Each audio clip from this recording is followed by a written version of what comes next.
A IPE tem por propósitos exaltar a Deus, edificar e encorajar uns aos outros, equipar para o serviço e evangelizar fazendo novos discípulos de Cristo. Igreja Presbiteriana da Encruzilhada. Texto de Apocalipse, capítulo 2, os versículos de 8 a 11, nos diz assim a palavra de Deus. Ao anjo da igreja em Esmirna, escreve: estas coisas diz o primeiro e o último, que esteve morto e tornou a viver. Conheço a tua tribulação, a tua pobreza, mas tu és rico, e a blasfêmia dos que a si mesmos se declaram judeus e não são, sendo antes sinagoga de Satanás. Não temas as coisas que tens de sofrer. Eis que o diabo está para lançar em prisão alguns dentre vós, para ser dispostos à prova, e tereis tribulação de 10 dias. Sê fiel até a morte, e dar-te-ei a coroa da vida. Quem tem ouvidos, ouça o que o Espírito diz às igrejas. O vencedor, de nenhum modo, sofrerá dano da segunda morte. Que o Senhor se digne de nos abençoar e nos fazer compreender a sua rica palavra. Eu convido as professoras do departamento infantil e as crianças para orarmos por elas e por nossas vidas. No acampamento nós pensamos sobre este tema, fato ou feito, e decidimos pensar este tema olhando para as igrejas do Apocalipse. Que grande desafio olharmos para as nossas próprias vidas e lendo então o texto de Apocalipse, um texto que foi escrito, ainda não completou, mas há quase 2000 anos. Parece que nós estamos abrindo uma carta hoje, ou abrindo as cartas como se fossem cartas direcionadas diretamente para as igrejas dos nossos dias. Então passamos por algumas igrejas e, na verdade, até pensando e conversando um pouco com o pastor Luizinho, e a gente trocando algumas ideias e conversando, comentando algumas igrejas, de fato, igrejas como alguns talvez diriam, igrejas pauleiras, problema em cima de problema. Quantas dificuldades, quantos pecados, quantos problemas, quantas coisas a resolver. E de fato isso diz respeito porque nós não estamos no céu. No céu nós não vamos ter problemas, nós não vamos ter dificuldades, no céu nós não vamos ter pecados, no céu nós não vamos ter lágrimas, no céu nós não vamos ter fofoca, disse-me disse, nós não vamos ter mentira, nós não vamos ter irmãos brigando pelo poder, um ministério contra o outro e por aí vai. Coisas que às vezes ouvimos só sobre a igreja na Argentina. Aqui no Brasil nós não temos esses problemas, graças a Deus. É um problema dos nossos irmãos argentinos, mas aqui parece que nós não temos esses problemas. Nós bem sabemos que somos também alvo dos dardos inflamados do maligno. Nós passamos também por esses problemas. A igreja do Senhor enfrenta os mesmos problemas que aquelas 7 igrejas do Apocalipse. Ainda vai sobrar uma para o próximo domingo, ainda uma para o próximo domingo. Mas, irmãos, no desejo do coração, quero dizer, desejei trazer esse texto para hoje, nesse momento de muita gratidão a Deus pela bênção que foi o acampamento. Escolhi esse texto da igreja de Esmirna, porque a igreja de Esmirna nos inspira a pensar como nós temos sido igreja. Esmirna foi na época uma das mais prósperas cidades comerciais marítimas da Ásia. Mas para vocês perceberem a importância dessa cidade, 600 anos antes de Cristo, essa cidade estava completamente destruída, 600 anos antes de Cristo.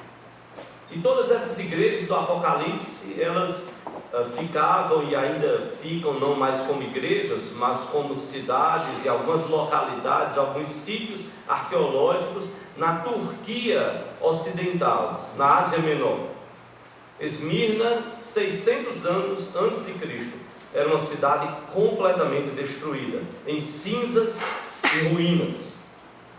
Na época de João, do Apocalipse, ela havia como que ressuscitado, revivido, como que a lembrar a história da cidade e a desafiar a igreja. O Senhor Jesus Cristo, como nós lemos aqui no versículo 8, ele se apresenta como o primeiro e o último. Olhe como a Bíblia diz, no versículo 8 de Apocalipse 2. Ao anjo da igreja em Esmirna escreve: estas coisas diz o primeiro e o último, que esteve morto e tornou a viver. O Senhor da igreja, o cabeça da igreja, o dono da igreja, o Senhor Jesus se dirige à igreja de Esmirna numa linguagem que aqueles irmãos convertidos ao Evangelho entendiam muito bem. Jesus se apresenta como aquele que é o primeiro e o último. Não só o primeiro, não só o que começou, não o início daquela cidade que fora então destruída, mas como, da mesma forma como aquela cidade estava revivida, estava viva novamente, ele estava dizendo: eu sou o primeiro e eu sou o último. Eu estive morto, sim, e eu tornei a viver. É a expressão que Jesus usa. Em suma, Jesus se apresenta como aquele que venceu a morte e ressuscitou. Isso nos traz também uma lição, porque trouxe lição para a igreja de Esmirna e deve trazer para o nosso coração. Assim, nós como igreja e a igreja lá de Esmirna, a igreja não deveria esmorecer diante da tribulação que sofria, como está no versículo 9, e nem mesmo diante de outras pelas quais a igreja passaria, como está no versículo 10. Atualmente, Esmirna é a segunda cidade mais importante da Turquia. É chamada pelo nome de Izmir. Izmir é exatamente onde era a cidade de Esmirna. O que é interessante, irmãos, é que as igrejas do Apocalipse, elas tiveram críticas que foram feitas pelo Senhor da igreja. E nesse aspecto aí é interessante, porque a igreja de Esmirna, Jesus não faz nenhuma crítica. Nenhuma crítica é feita pelo Senhor da igreja. E é interessante porque outras igrejas, o Senhor Jesus diz: eu tenho contra ti. Se você olhar depois com calma, nós fizemos, como foi dito, no momento da leitura de confissão, da leitura alternada, nós selecionamos alguns textos de pecados cometidos pelas igrejas do Apocalipse e reunimos ali, para a gente pensar um pouco. É o texto que você tem na parte interna do boletim. São pecados de várias igrejas, mas essa igreja, muito embora fosse composta por pecadores, Jesus não aponta, Jesus não faz nenhuma crítica severa àquela igreja. Como seria bom que fosse assim com a igreja da Encruzilhada? Como será bom no futuro, trabalhando para isso, cada vida se preocupando, se dedicando, se consagrando, buscando viver de acordo com a palavra. Que coisa boa o Senhor se dirigir à igreja e não ter nenhuma crítica severa. Jesus não estava dizendo que era uma igreja de santos, perfeitos, que ninguém errava, mas ele estava dizendo: não há nada severo demais para ser corrigido naquela igreja. E mais, foi feito elogio a essa igreja. Olha como está o versículo 9, coloque os seus olhos sobre esse versículo. Jesus diz a respeito dessa igreja: conheço a tua tribulação, a tua pobreza, mas tu és rico. Jesus diz: eu conheço a tribulação de vocês, eu conheço o sofrimento de vocês, eu conheço até e eu sei que vocês são pobres. Conheço a tua tribulação, a tua pobreza. Aos olhos do mundo, a igreja era pobre. a igreja não tinha tantos recursos. Aos olhos do mundo, muitas vezes a igreja não vai muito além daquele grupinho ou daquelas pessoas que ali estão. Conheço a tua tribulação, conheço a tua pobreza. E é muito interessante porque Jesus faz um elogio a essa igreja. O elogio que ele faz é que esta igreja, ela foi capaz de suportar o sofrimento de forma graciosa. Ela continuou sendo fiel ao Senhor em meio às tribulações e dificuldades. O Senhor Jesus afirmou reconhecer que eles reconheciam a situação e a condição de tribulação e pobreza ao Senhor. Mas Jesus então não para aí. Ele diz: vocês são ricos. Eu conheço a pobreza de vocês, a forma como as pessoas olham para vocês. Mas vocês são ricos. São ricos.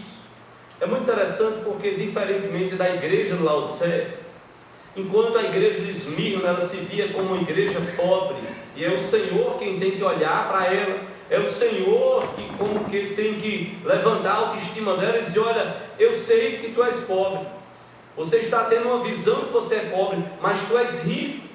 Diferentemente, a igreja de Laodiceia era uma igreja que dizia, ela olhava para si e dizia: eu sou rica, eu sou uma igreja rica.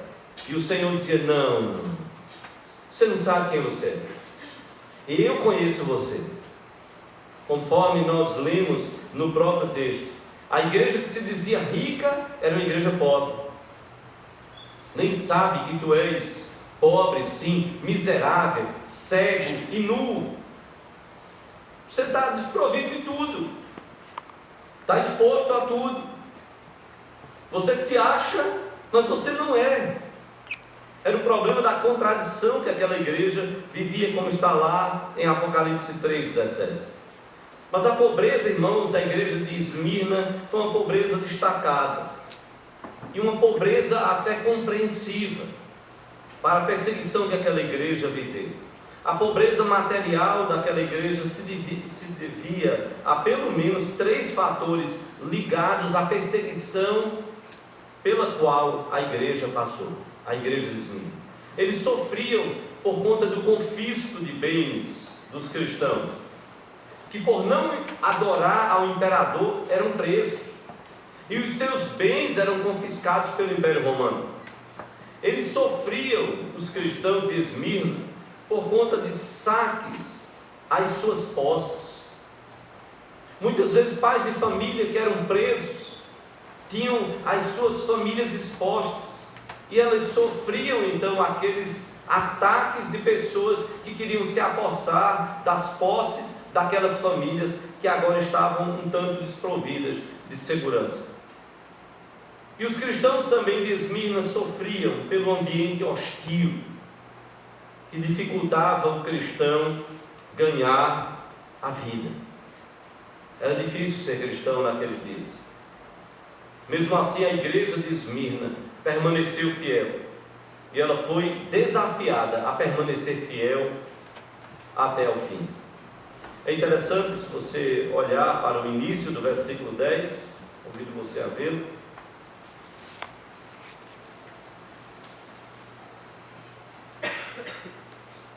Jesus diz: não temas as coisas que tens de sofrer.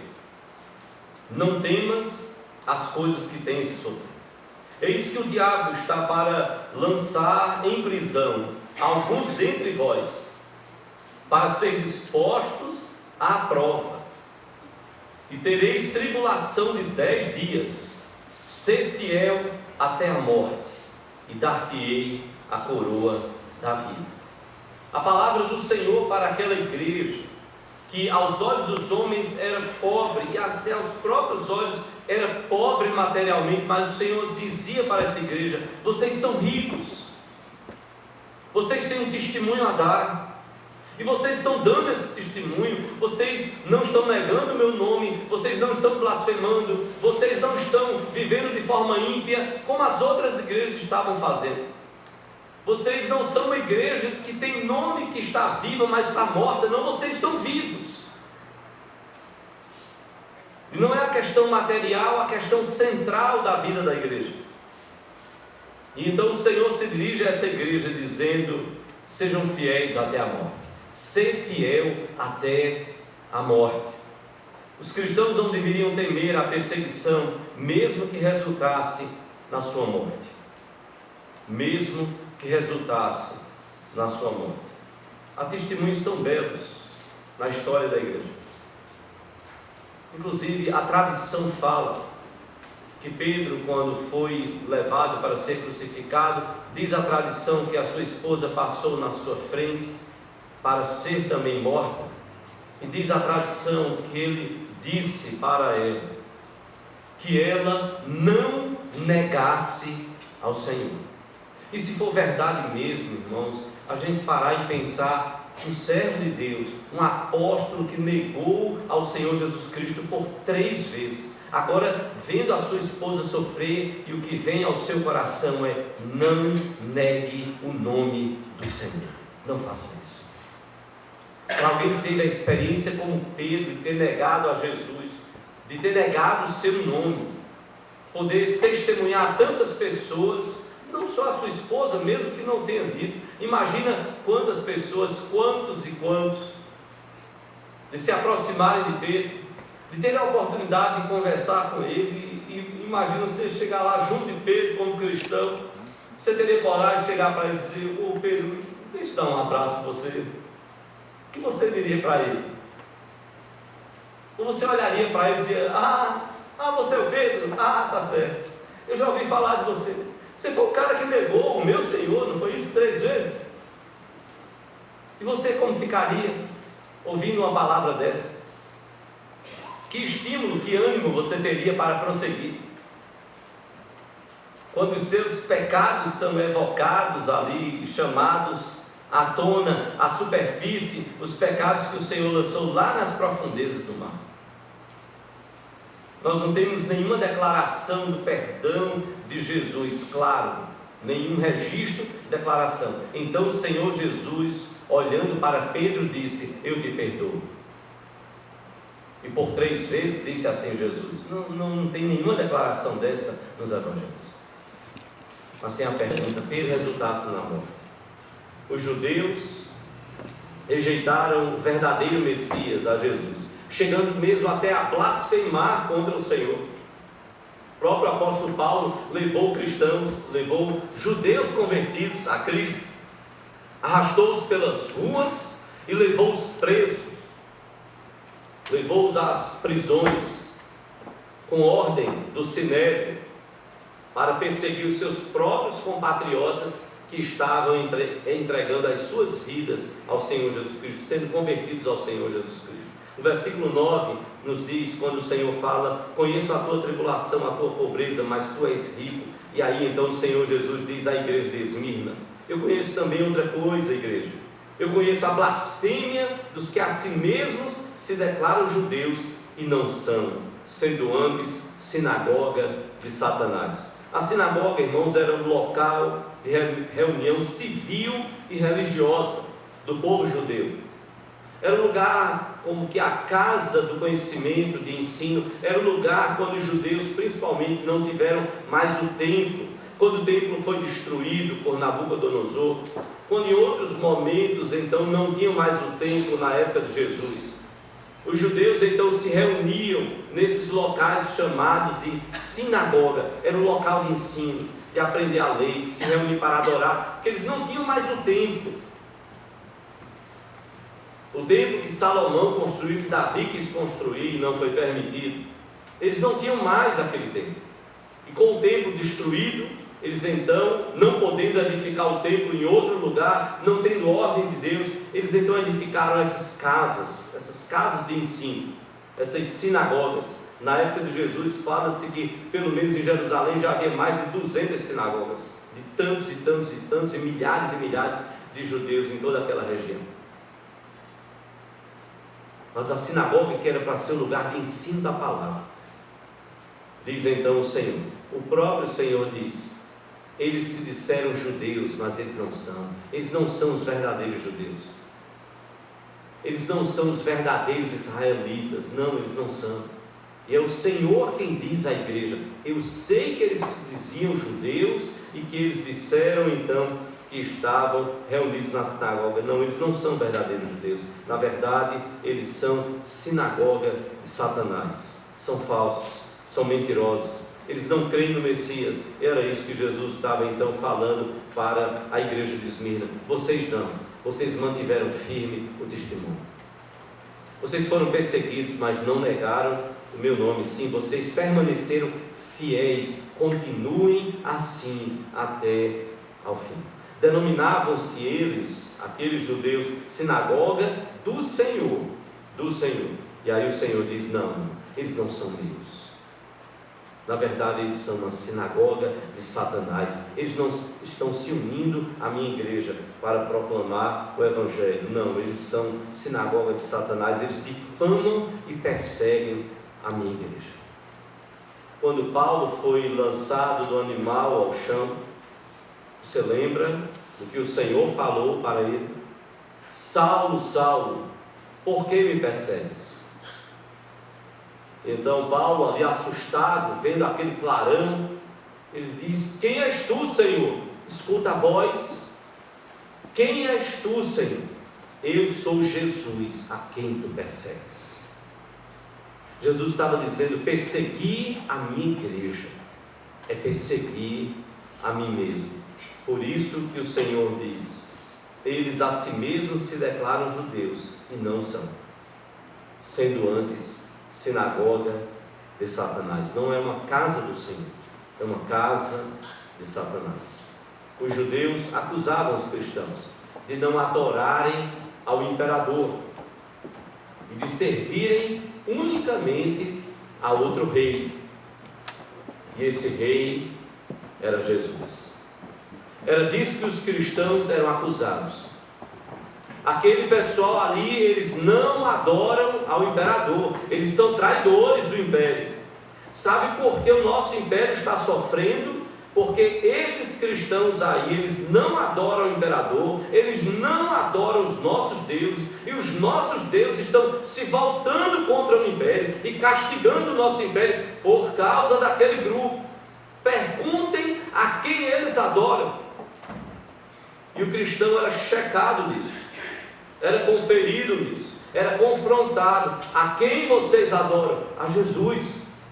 Quem é Jesus? Ele é o nosso Senhor, Ele é o nosso Rei. Não foi isso posto lá sobre a cruz?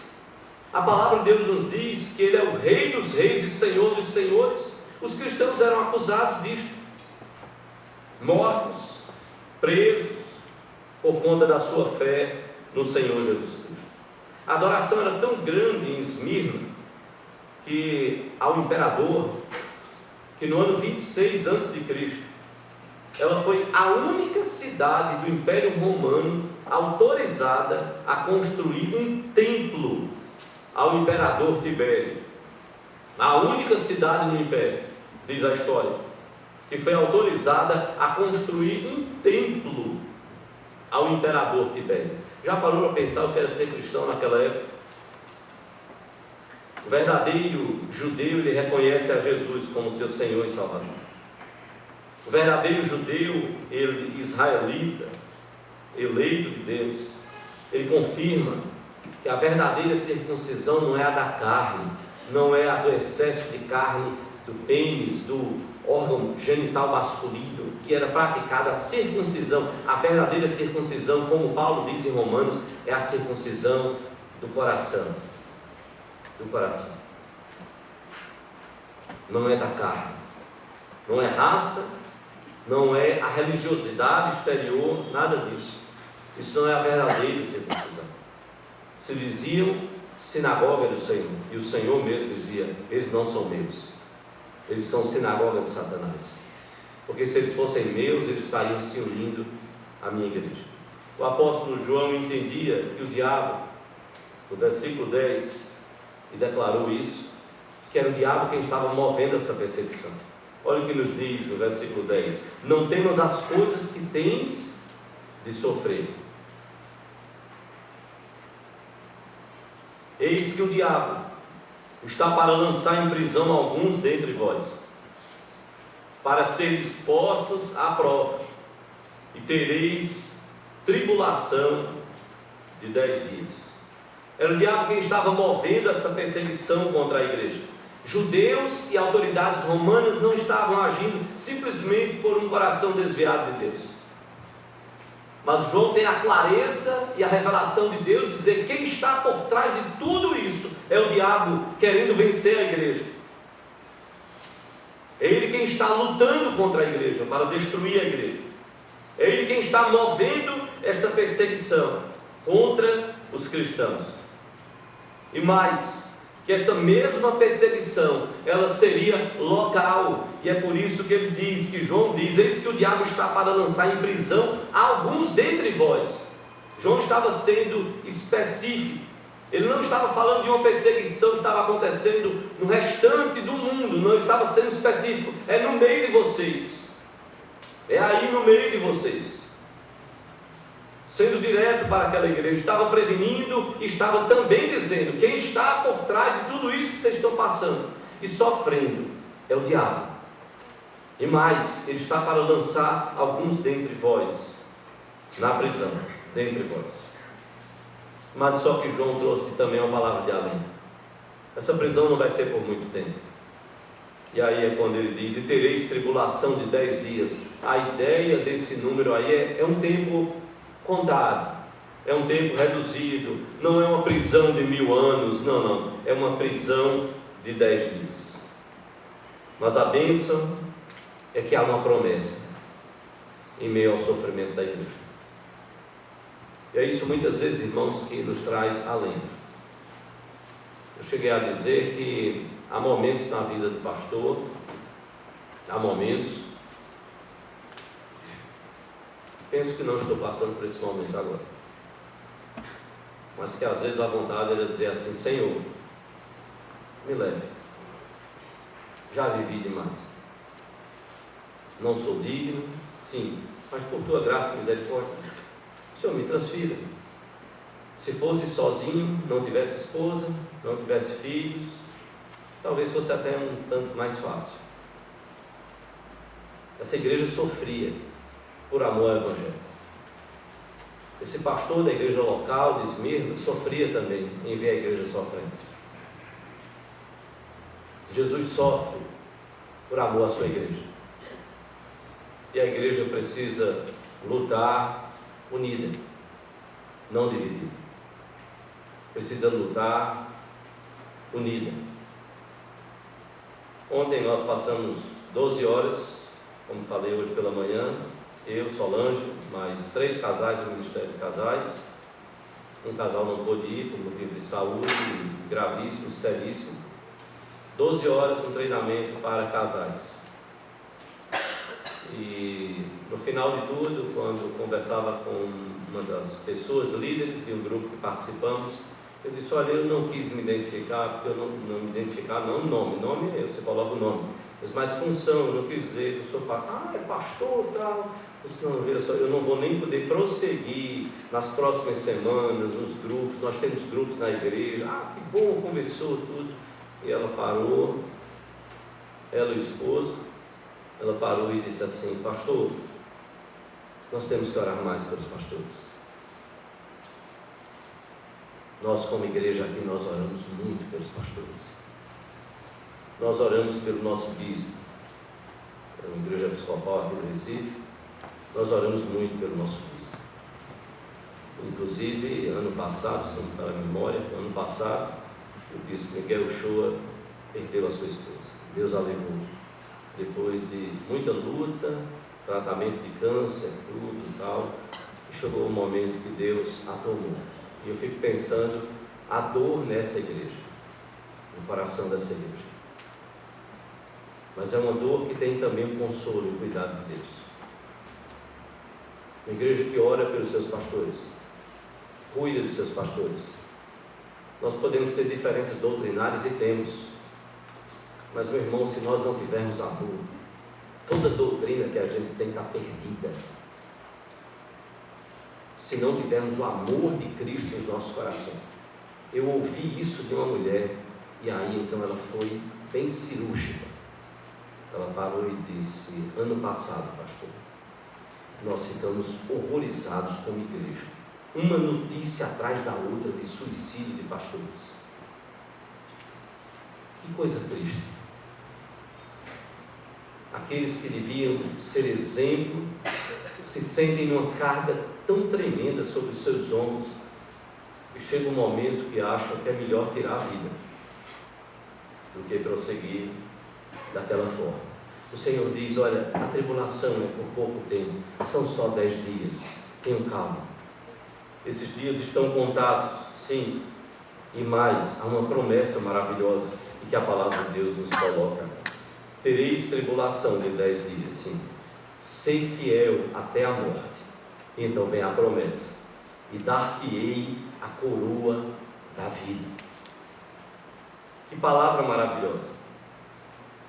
Não era a coroa da monarquia, não era a coroa dos imperadores, mas a expressão traz a ideia do que está lá em 1 Coríntios 9, 25. Se você puder abrir, 1 Coríntios 9, 25, Paulo fala de uma coroa.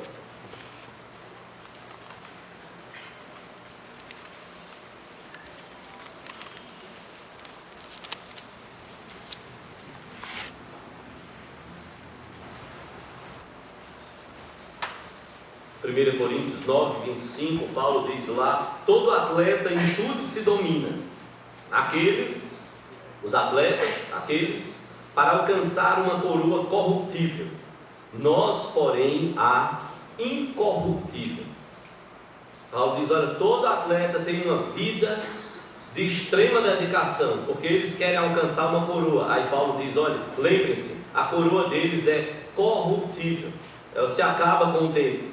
Então Paulo diz: a nossa coroa é incorruptível. E essa ideia que é trazida aqui para a igreja de Esmirna: ser fiel até a morte, e dar-te-ei a coroa da vida. Não é a coroa da monarquia, do império, do imperador.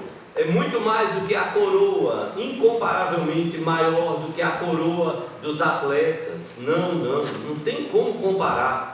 É a coroa, diz Jesus, é a coroa da vida.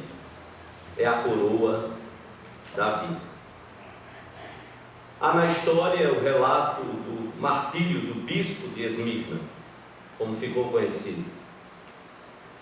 Policarpo é um exemplo de fidelidade até a morte.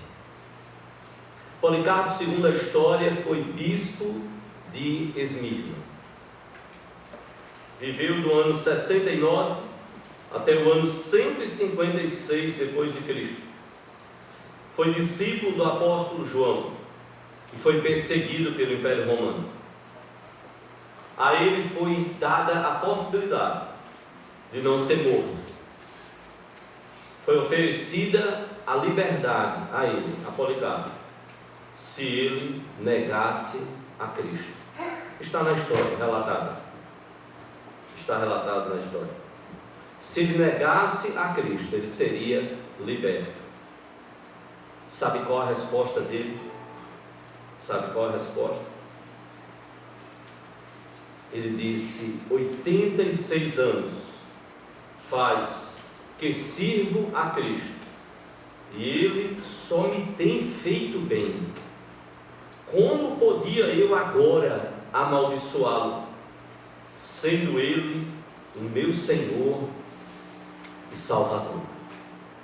86 anos fazem que sirvo a Cristo, e Ele só me tem feito bem. Como podia eu agora amaldiçoá-lo, sendo Ele o meu Senhor e Salvador? Como amaldiçoar o Senhor? Como negar o Senhor? 86 anos esse homem podia dizer, há 86 anos que Ele só me faz o bem. Como é que eu vou agora chegar no final da minha vida e eu vou negá-lo? Policarpo foi queimado vivo. Queimado vivo.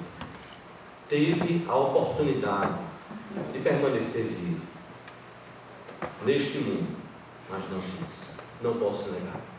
Não posso negar aquele que só me fez bem ao longo de todo esse tempo. Não posso.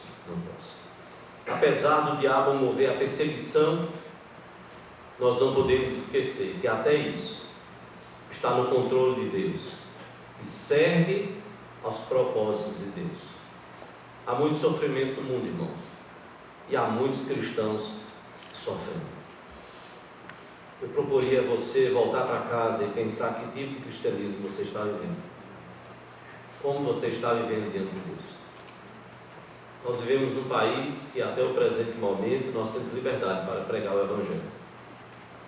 Existem conflitos, alguns problemas, mas não tão graves como em outros lugares no mundo. Não sabemos o futuro. O desafio é que eu e você nós possamos ser fiéis até a morte. Mas não dá apenas para dizer, eu creio em Jesus e estou caladinho na minha, quietinho na minha e assim vai ser minha vida. Não. Nós não fomos chamados para isso. Há uma dupla promessa maravilhosa. A coroa da vida. E diz mais o Senhor: quem tem ouvidos, ouça o que o Espírito diz às igrejas. O vencedor de nenhum modo sofrerá dano da segunda morte. Não sofrerá dano da segunda morte. A primeira morte, ela atinge tanto a crentes como não crentes. A primeira morte atinge a qualquer ser humano, seja crente ou não crente. Eu e você, nós só não vamos passar propriamente pela morte se Jesus voltar antes disso. Se Jesus voltar antes disso. Sobre um jovem que estava no aeroporto, ouvi o relato da boca do próprio jovem. Ele disse que na época a música que estava aí no top estava sendo tão tocada nas rádios, aí ele, esperando uma pessoa, começou a cantar a música. Panela velha, que faz comida boa, tal, não sei o quê. E quando ele olhou do lado, tinha uma senhora, bem idosa. Aí olhou para ele, ela olhou para ele e fez: panela velha, quem faz comida boa. A senhora idosa. Aí disse: e outra coisa, jovenzinho, você só vai ficar velho se não morrer jovem. Você só vai ficar velho se você não morrer jovem. Quantos jovens estão morrendo e perdendo a sua vida? A vida está passando no estalar de Deus. A primeira morte, ela atinge, seja você crente ou não. Mas a segunda morte, não esqueça, ela é eterna. Ela é eterna. Por isso, Jesus diz: quem tem ouvidos, ouça o que o Espírito diz às igrejas. O vencedor de nenhum modo sofrerá dano da segunda morte. Ele está trazendo uma palavra de alento àquela igreja sofrida, perseguida. Não só em dizer, sejam fiéis, seja fiel, você individualmente, ser fiel até a morte. Não é só uma coroa que tem para receber, há uma eternidade a desfrutar na presença de Deus. E o Senhor da igreja é quem diz que este vencedor, a estes vencedores, a essa igreja que é fiel até a morte, a esse vencedor é dada a bênção de não sofrer nenhum dano da segunda morte. Você não vai passar pela condenação ao inferno. Você não vai ter a sua eternidade sofrendo no inferno. Os cristãos não deveriam, portanto, temer dar a própria vida pela causa do Senhor Jesus. Você lembra o que Jesus diz, o que a palavra fala lá em Mateus 10, 28. Quero usar esse último texto, Mateus 10, 28.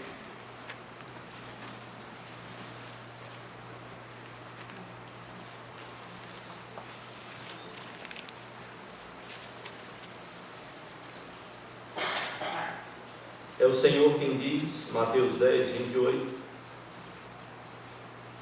Não tem mais os que matam o corpo, e não podem matar a alma.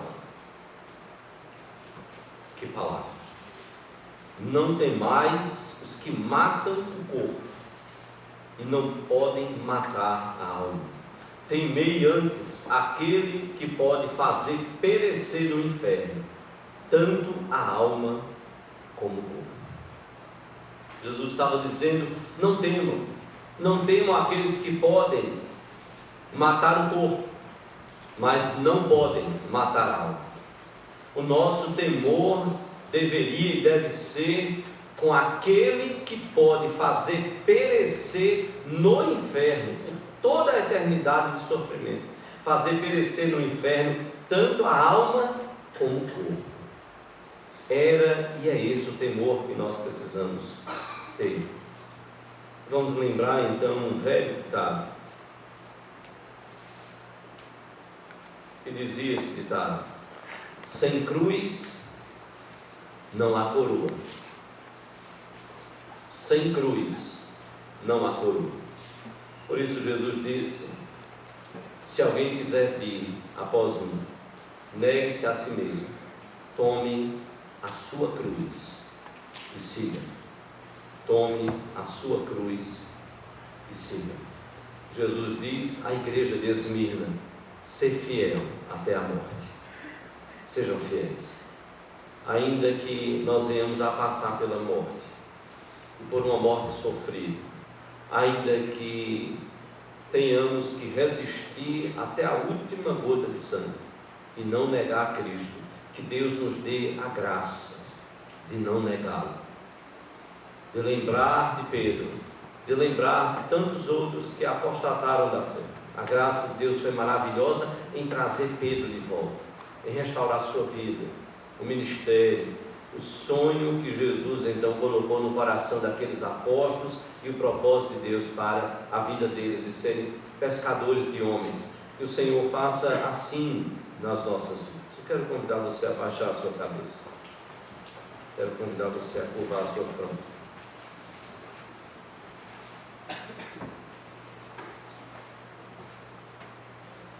O chamado de Jesus para mim e para você é que nós possamos seguir,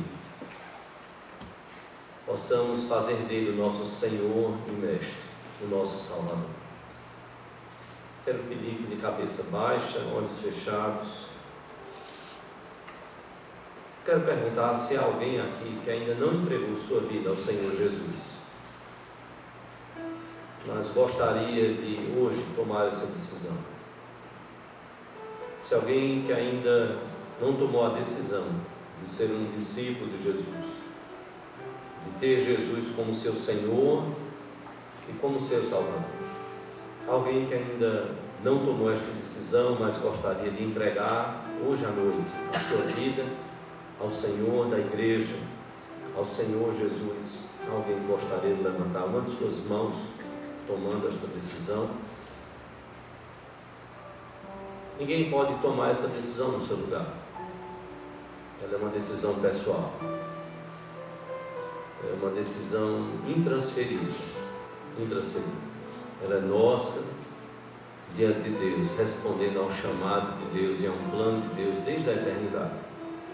Há alguém que ainda não entregou sua vida, mas gostaria de entregar nesta noite? Pai, nós estamos na Tua presença. Tu conheces os nossos corações. Tu sabes as nossas necessidades. O Teu Filho Jesus nos conhece. Ele que é o Senhor da igreja. Ele que é o cabeça da igreja. Tu sabes e conheces cada vida aqui. Tu conheces cada igreja Tua espalhada sobre a face da terra. Nos alegramos por Esmirna, Senhor. Te bendizemos pelo exemplo de igreja que ela foi e continuará sendo para as nossas vidas. Te louvamos porque em meio à perseguição essa igreja manteve o seu testemunho. Essa igreja pôde ser fiel ao Senhor até aquele dia em que recebeu esta maravilhosa carta. do Senhor da igreja, dizendo que conhecia esta igreja, conhecia a sua tribulação. Eles não estavam desamparados, o Senhor estava cuidando desta igreja. Conhecia também que ela, como igreja, se via como uma igreja pobre, sem saber de tanta riqueza que essa igreja tinha dada pelo Senhor. Nos ajudes, ó Pai, a sermos humildes. Não nos permita sermos como Laodiceia, que, se dizendo rica, era pobre, era cega, não conseguia ver a sua própria necessidade, estava desprovida de vestimentas dignas, estava nua. Ó Deus, era miserável, digna de compaixão, necessitada profundamente da Tua compaixão. Que não sejamos como Laodiceia, Senhor. Nos ajuda a vivermos como a igreja de Esmirna. Não nos permita fechar os nossos lábios. Nós temos vidas a alcançar. Nós temos famílias a serem alcançadas, começar das nossas próprias famílias aqui representadas por cada um de nós aqui. Nós temos casamentos a serem restaurados por Tua graça e misericórdia, Senhor. Não nos permita desistirmos dos Teus planos e da Tua vontade. Nos ajuda a estudarmos a Tua palavra. Nos ajuda a defendermos o que a Tua palavra nos ensina a defender e podermos estar firmados sobre a Tua palavra, sobre a rocha que é o Teu Filho Jesus, sobre os fundamentos dos apóstolos e dos profetas. Mas, ó Deus, não nos permita perder o primeiro amor, Senhor. Que aprendamos com a igreja de Éfeso, que possamos ter o amor permeando os nossos relacionamentos, que possamos ter o amor enchendo os nossos corações, nos fazendo perdoar uns aos outros, suportar uns aos outros, levar as cargas uns dos outros, nos fazendo com amor ter a esperança de dias melhores, dias gloriosos na Tua presença, onde mais e milagres que são tão necessários possam acontecer, Senhor, para a glória do Teu nome. Vidas sendo transformadas, famílias sendo alcançadas e igualmente transformadas, Senhor. Opera, Pai, nas nossas vidas. Nos faz colocar o nosso coração em sintonia com o Teu, Senhor. Que o Senhor nos ajude a sermos fiéis até a morte. Não nos permita negar o nome do Teu Filho Jesus.